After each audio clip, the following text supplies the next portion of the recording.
विकलांग व्यक्तियों के यौन और प्रजनन अधिकारों के बारे में बात करते हैं तो हमें समाज के बनाए हुए नियमों और मानदंडों से हटकर सोचना चाहिए।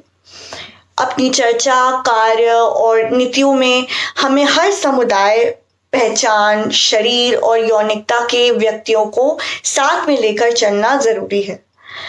जब भी यौन और प्रजनन स्वास्थ्य और अधिकारों की बात होती है तो अक्सर विकलांग व्यक्तियों को उस चर्चा से बाहर रखा जाता है।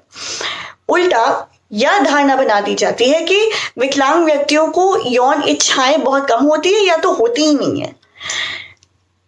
इस वजह से यौन और प्रजनन से जुड़ी जानकारी और अधिकारों तक उनकी पहुंच सीमित रखी जाती है। विकलांग व्यक्तियों के यौन और प्रजनन स्वास्थ्य और अधिकारों के बारे में बात करते वक्त जरूरी है कि हम सबसे पहले उन्हें समझें, समाज में शामिल करें, उन्हें समाज का हिस्सा माने।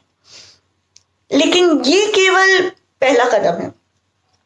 इसके अलावा हमें विकलांग व्यक्तियों की यौनिकता के बारे में कुछ बातें समझना जरूरी है।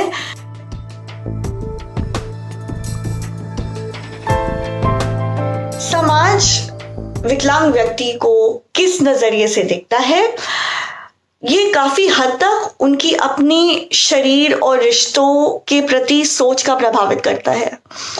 कई बार विकलांग व्यक्तियों को ये महसूस कराया जाता है कि उन्हें रिश्ते में होने का या प्यार करने का कोई हक नहीं है, या और अगर है भी तो अपना खुद का साथी चुनने का अधिकार नहीं है।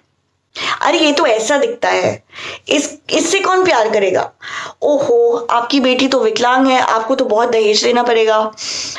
अब ये खुद विकलांग है तो किसी विकलांग से ही शादी करनी पड़ेगी।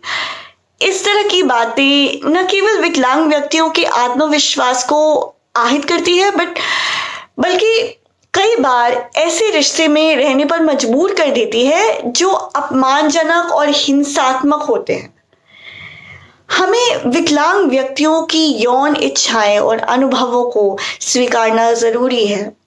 हमें समझना चाहिए कि एक विकलांग व्यक्ति भी उसी तरह से सेक्स का अनुभव करना चाहता है जैसे कि हर दूसरा इंसान करना चाहे, और उनके पास भी वही निर्णय क्षमता और अधिकार होने चाहिए जो कि दूसरों के पास है।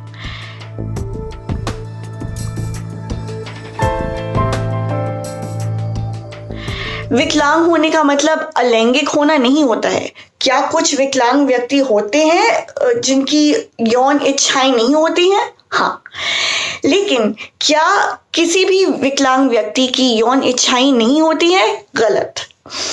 हर व्यक्ति की यौन इच्छाएं उनका निजी मामला है और ऐसे में किसी से बिना पूछे उसका अनुमान लगाना उनके अधिकारों का हनन करना होता है।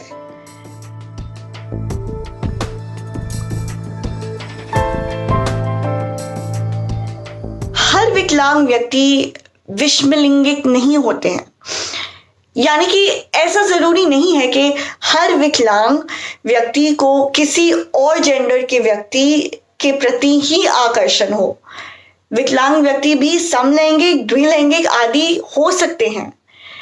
इसी तरह जरूरी नहीं है कि विकलांग व्यक्ति की जेंडर की पहचान वही हो जो समाज ने उन्हें दी हो।